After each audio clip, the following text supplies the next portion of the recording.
Hello and welcome back to the another episode of Daily Quiz for IAS Prelims 2025. It is 25th August today and we are going to discuss questions with respect to these articles which are on the slide right now.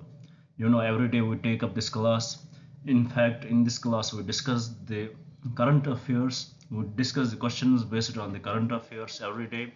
We take up the most important articles from the newspaper and try to break them down in the simplest way and take up the questions which can be framed from them so that it will help you prepare well for your preparation for your examination. And also in this session, as I had promised you that every day we will take up some static based static based topic. So today we had taken up the Charter Act of 1813. We'll discuss it and we'll take up some prelims based question from it. And also we will discuss few previous year questions in this session. So before we start our discussion, I would like to request you guys, please do subscribe the channel and share it with your friends so that they may also get benefited. And also please take up your notebook and start writing these questions which we are going to discuss here. It will definitely help you in your preparation. When your exams will be near, you will have already developed a question bank from these questions so that it will first help you in revising your current affairs of the whole year, and also it will boost your confidence while entering in the hall. So my request to you guys is, please do open your notebook and start writing these questions, or at least take the screenshots of these questions. And one more thing, please do subscribe the channel and write in the comments what we should bring next for you guys so that we can help you in every way possible. Now without any delay, let's look at the topics which we have to discuss today, from which we will take questions, from which we will derive the questions. The first topic which was in the newspaper today, which is very important for you guys, is the pension returns, assured pension returns. We will discuss about the unified pension scheme, we will discuss about the national pension scheme, and we will discuss about the old pension scheme. So we will compare all these three and see where the government has reached right now. After that, we will discuss a little bit about the lateral entry policy to IAS, as it has been scrapped. We will discuss about it. Then after that, we will look at the Bio E3. After that, we will have a look at the Zika virus. And finally, we will have a look at the India-Ukraine, how the Zelensky, the head of the Ukraine, he wanted to ensure the trade between Ukraine and India should reach to the drone supplies also. After that, we will discuss about the India's defense minister's visit to US, and we'll discuss about the sono bios, and we'll discuss its impact. Finally, we will discuss about the Charter Act of 1813, and finally we will take up some previous year questions in this session. So please do stay with me till the end of this class. It will be definitely helpful for you guys. And also, sometimes we fumble at the introduction, so please don't look at it. Just stay with me. It is very much beneficial for you. This video is very much important for you if you are an IAS aspirant, because in this video we are taking all aspects which are needed for your preparation. Now, without any delay, let's have a look at the first topic. It is about the assured pension returns, as the government has planned to bring in the unified pension scheme. Before discussing the unified pension scheme, let's have a whole idea about these pension schemes in India, how they work, how they helped the government employees, how they helped the employers, what was their impact on the employees, and what was their impact on the employers. Since our independence, from especially from 1950s till 2004, we had the old pension scheme. What was in this pension scheme? There was no burden of contribution from the employees. Whole burden of contribution was from the employer, that is the government itself. They have to provide the 50% of the last drawn salary of the government employee. For example, if anybody is retiring today and he has suppose he has 2 lakhs or 1 lakh salary, and when he will retire, the last salary has taken 50% of that salary will come to his account as the pension. He was not supposed to contribute to it, and whole burden was on the government itself. It was whole revenue expenditure. There was nothing new was developed in this, and it was a huge burden on the government. So in 2004, what happened, the Atal Bihari government, then what they did, they scrapped this scheme, and they brought up the new scheme, which is NPS, which was called as National Pension Scheme. In this scheme, what it was little bit different from the old scheme. In this scheme, the contribution was given by the employees. They have to pay some amount of money to the government. Government at least has to pay any amount to this in this scheme, in the NPS scheme. Especially it was for the bureaucrats. In fact, for the professors, the old pension scheme was still going on. For the bureaucrats, what it did, that they have to, for the central government employees, what they have to do, they have to give some amount of money. They have to keep it with the government, and they will invest that money in some funds, in the secured funds, where there are least concerns of any loss, and after they retire, they will pay this money to the employee. And also of that money which the employer gives to the government, 60% was withdrawn anytime, was withdrawable, and 40% was given as the pension. But this scheme, this new pension scheme, it has huge drawbacks, because many employees, they lost interest in the government jobs. Many people lost interest in the government jobs. There was least security to them. So for that, they wanted this security of the pension. They wanted this, and as this went to the Swaminathan Commission, and they recommended few changes. What were the changes? They recommended that then, because of those recommendations of the Swaminathan Commission, the new pension scheme, which is unified pension scheme, was brought in. In this unified pension scheme, what the government is going to do, the government will contribute 18.5% of the salary of the employee, and the employee has to contribute 10% of the basic pay to this scheme, and finally after his retirement, the 50% of the pension would be paid to him. 50% of the basic salary would be paid to that employee. In the unified pension scheme, the burden is on both, on the government as well as on the employee. So burden is on both the employer as well as the employee. So this was about this news which was in the newspaper today. Now let's compare all these three pension schemes which were in India, which were there. And we should also know that this unified pension scheme, it is not going back to the unified pension scheme does not mean we went back to the old pension scheme. In fact, it means that it is the improvement over the national pension scheme. Now let us have a look at all the three pension schemes. First, let's take up the OPS. In it, let's take some important points. There was no contribution from the employee, and there were no conditions posted on him, and also in the old pension scheme, 50% of the last drawn salary was given as the pension.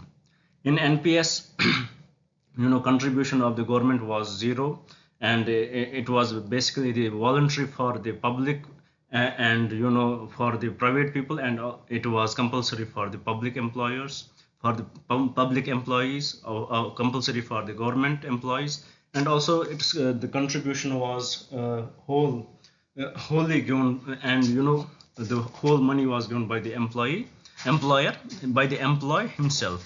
And in this in the NPS system, the 60% was withdrawable anytime, and the 40% was given as the pension.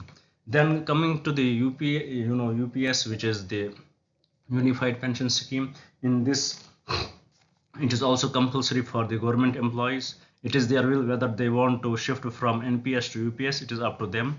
Second, in this the contribution would be like that: 10% is given by the employee, and 25% and 18.5% is given by the government.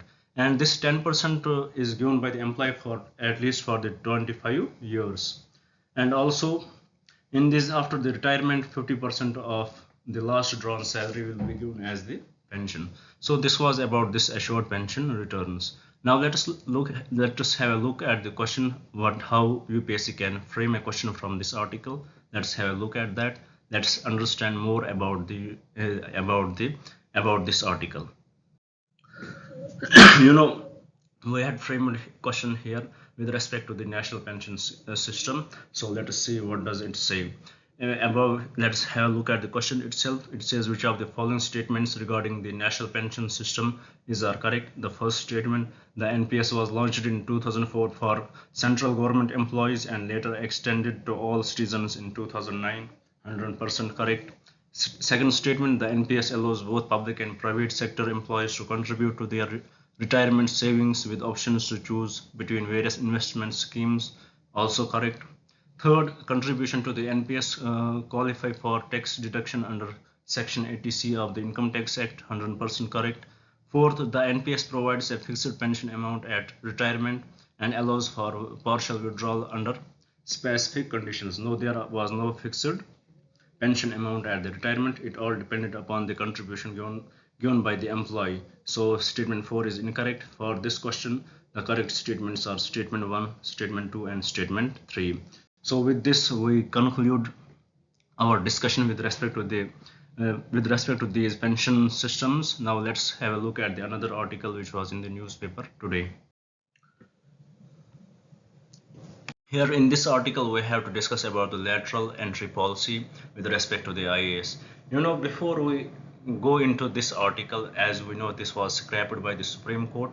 So before we go into this article itself, we would have a basic idea why we are preparing for UPSC. Right now in this year, every year at least 1 million students appear for the exam. They try to secure their job, they try to get this post of IAS. They work so hard for this. For some it takes 1 year, for some it takes 2 years, for some it may take 6 years. So why are you investing this much time in this post? What is so great about this post? It is, in simpler terms, if we will try to answer this, it is the greatness of this post is after you get into the IAS, the power you enjoy when you become secretary to any ministry. The power you enjoy, that is some tremendous power, that is something great, that is something you can change the country by having that power. So that thirst of that power, the thirst of that power makes you work so hard for this job. But there is something interesting about this lateral entry policy. Now coming to this article, in 2017 Niti Aayog brought this 3-year plan about the lateral entry policy. What was the government's approach in this? That the government said that we have different departments. We have science and tech department, we have information and technology, we have various different departments, and for those different departments we need secretaries to the ministries, and for those departments we need some specialists for those departments.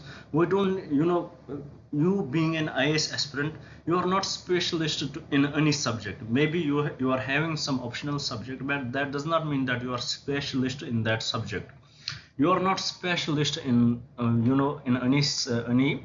department, but what you are a generalist. You have the general knowledge about all the aspects of the UPSC. So what was the demand of the government? That we need the specialists for this job, and what they introduced in 2017, they introduced this lateral entry policy, in which they will get the specialist, any expert in information and technology having some experience. They will get him directly and recruit him as the secretary. And this does not go well with the aspirants, because we are working so hard on it.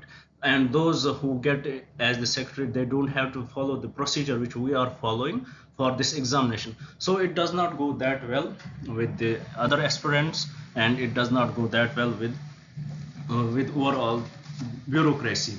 And it has both some some good arguments, as the government says we need specialists for that. But here the question is, why not go for something different system? Why not introduce something different which will boost their, which will end the requirement that the government has with respect to that? Why not they go for those specialistic exams for that? Why not they are going for the decentralization of this exam with respect to the different departments, so that they will get the required people for that? So this is the demand, this is the argument what the aspirants or what the other bureaucrats are giving in this respect. So about this lateral entry policy, it was ended recently, it was introduced in 2017. With respect to this lateral entry policy, in 2019 63 posts were advertised for this post, and also in 2021 33 posts were advertised for this post. So this was in nutshell about this lateral entry policy. I hope you had already this topic was very much in the news from last 1 or 2 weeks. I hope you had already understood it.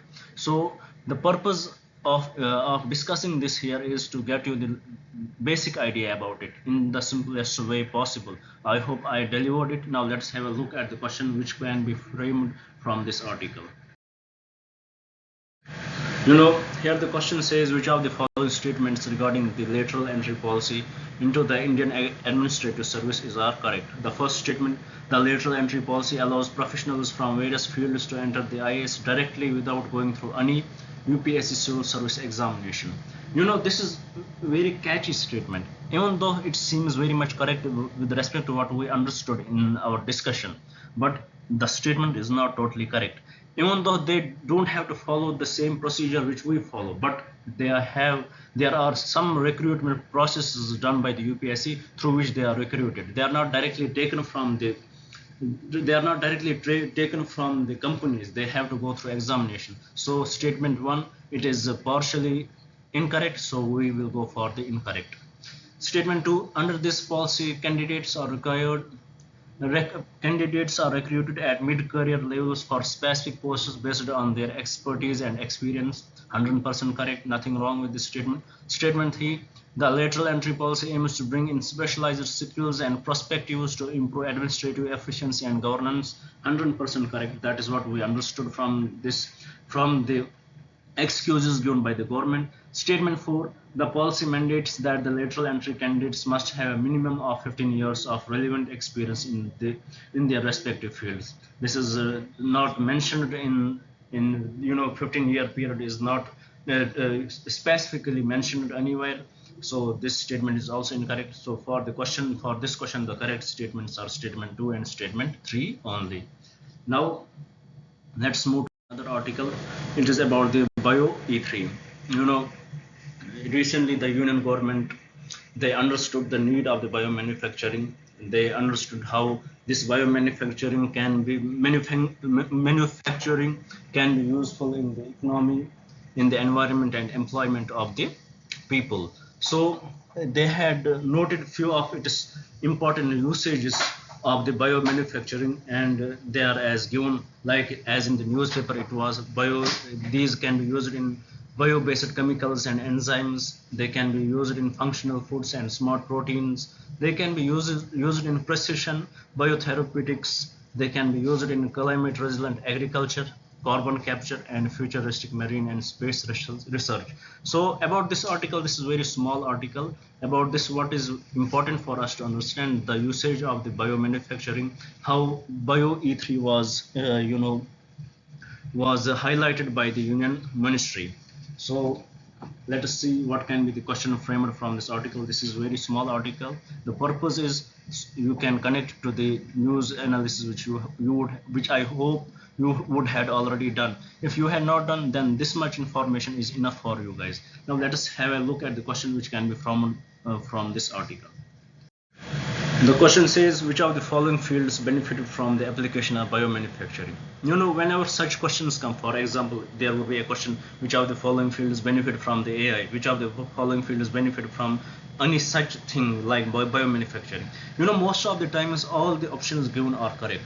I had understood this thing from my personal experience, that if such questions do come, what are the applications of AI, what are the applications of biomanufacturing, what are the applications of, for example, different machines, you know, such question, applications of carbon fiber, such questions are very much, in such questions the options given are very much true, because मतलब कि ऐसे, मतलब इन चीज़ों की application हर जगह होती है, carbon fibre की एप्लीकेशन हर जगह है, whether it is in textiles, whether it is in automobile industry, whether it is in space industry. So is the case with the biomanufacturing. Its application is in pharmaceutical production, in renewable energy generation, in agricultural crop improvement, in textile manufacturing, in automobiles, in space stations. So everywhere the application of such things are available. So for this question, all the statements are correct. All of them can be the we can find the application of biomanufacturing in all of the statements given in this question. So with this, let's move towards the other topic in the news. It is about the Zika virus, a very dangerous virus. It is spread by the Aedes mosquito, which is responsible for the spread of malaria and chikungunya. So with respect to this Zika virus, there is a bigger issue. We have the National Institute of Virology for testing. Unfortunately, we don't have any decentralized testing for this disease. The symptoms of Zika virus are very much similar to that of malaria and chikungunya.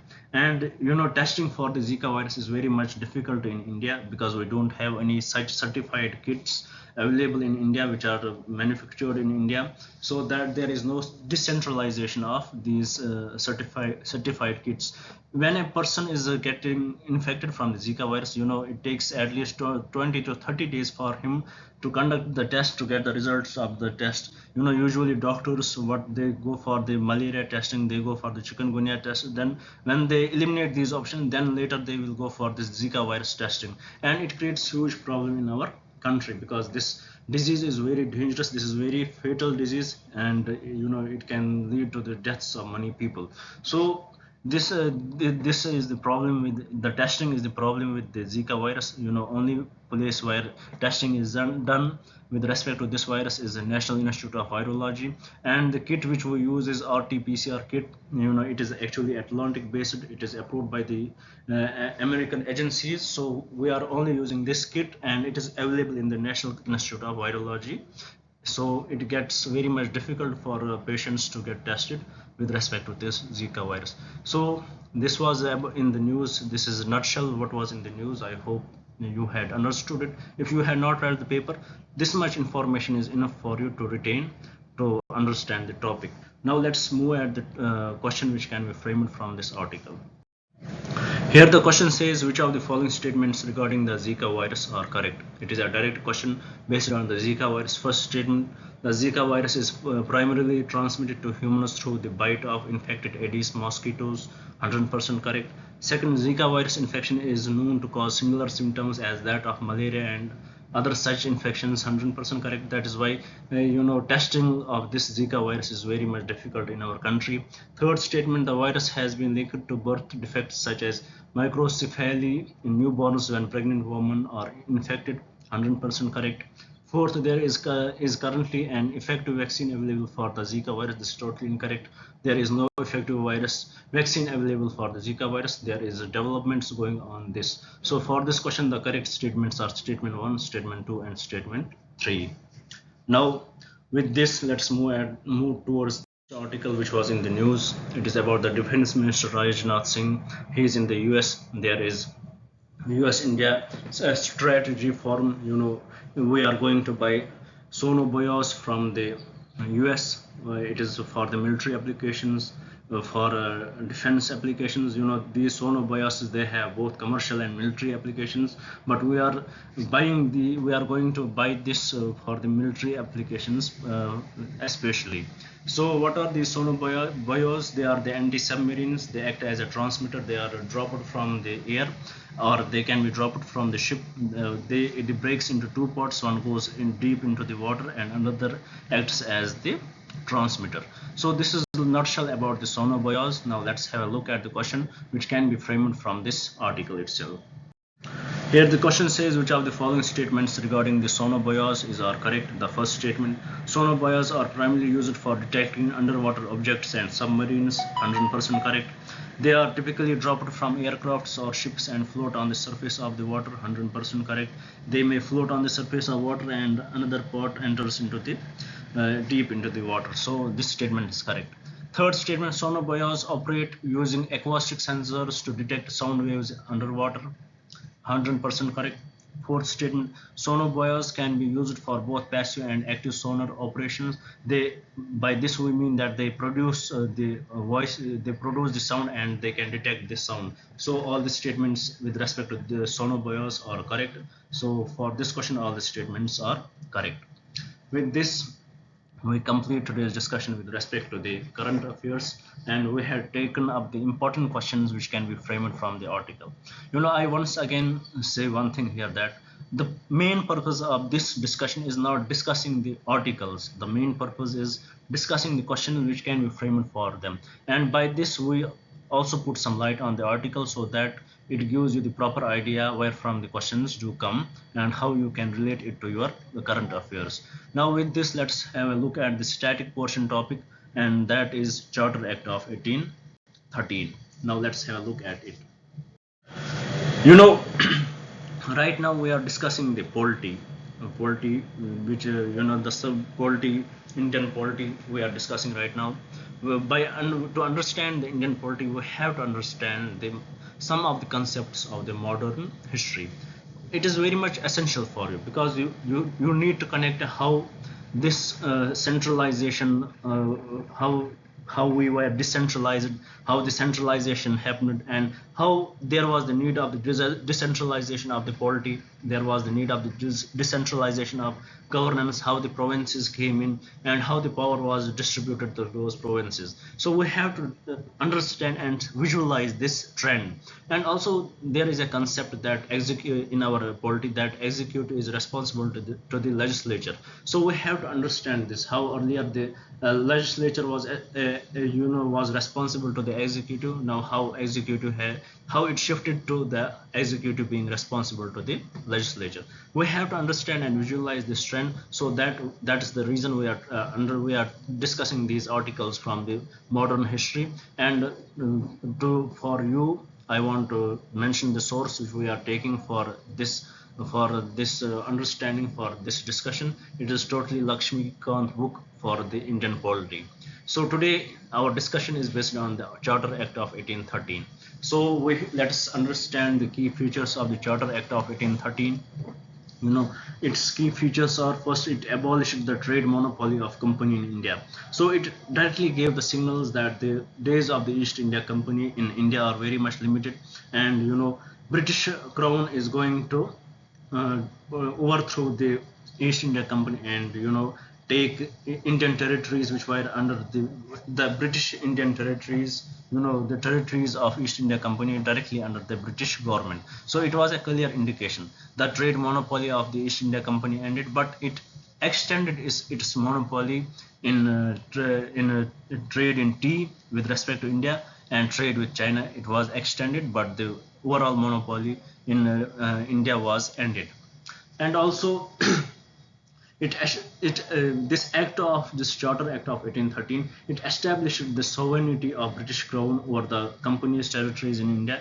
As I said earlier, that it was trying to take over the territories of the East India Company under the British Crown. So it established that sovereignty of British Crown over the company's territory in India.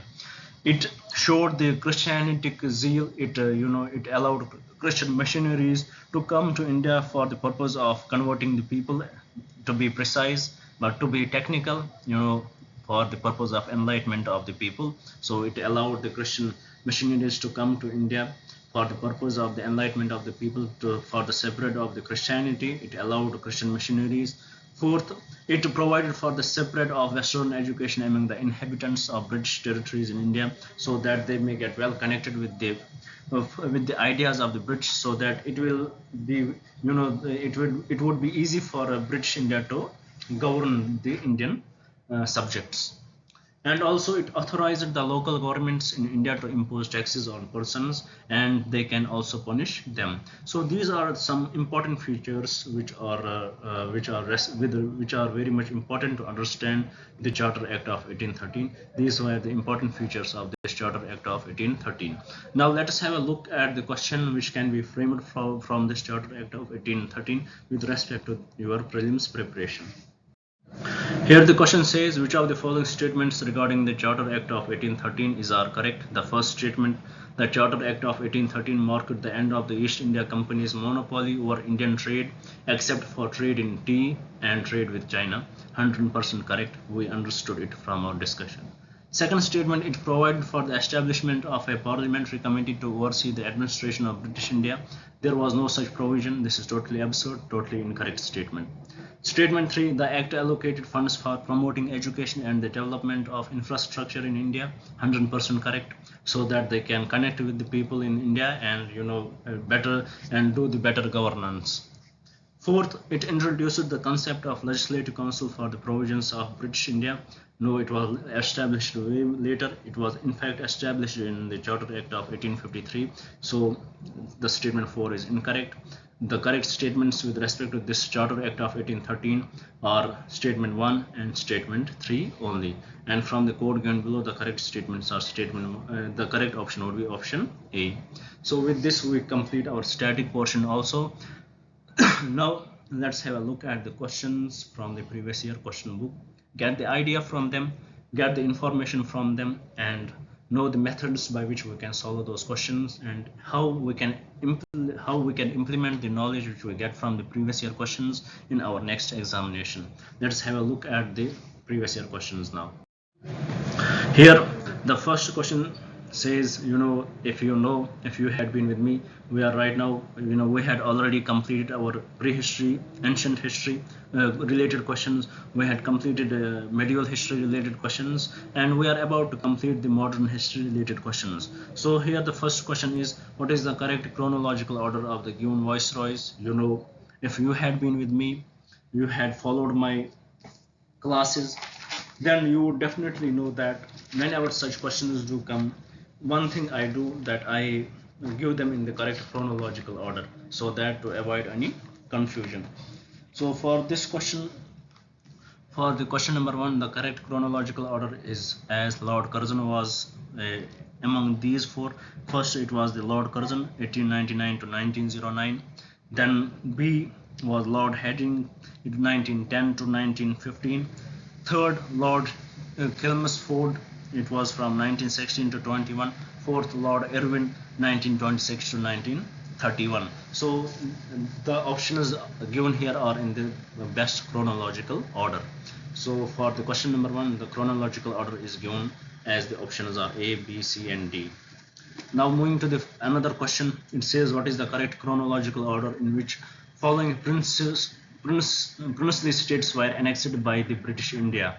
So these are the princely states. It says what is the chronological order. As already mentioned, I give them in the chronological order itself to avoid any confusion. The first state among these three which were given in the question, the first state which was annexed was Satara in 1848, then Sambalpur in 1849, and then Jhansi in 1854. So this is the correct chronological order for this question also. Now coming to the last question of today's discussion, it says which of the following places did Kunwar Singh, a prominent leader of the revolt of 1857, belongs to?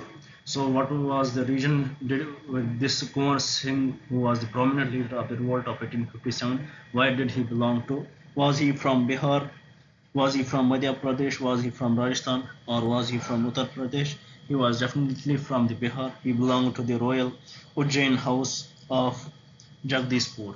He belonged to Bihar. So for this question, the correct option is option A.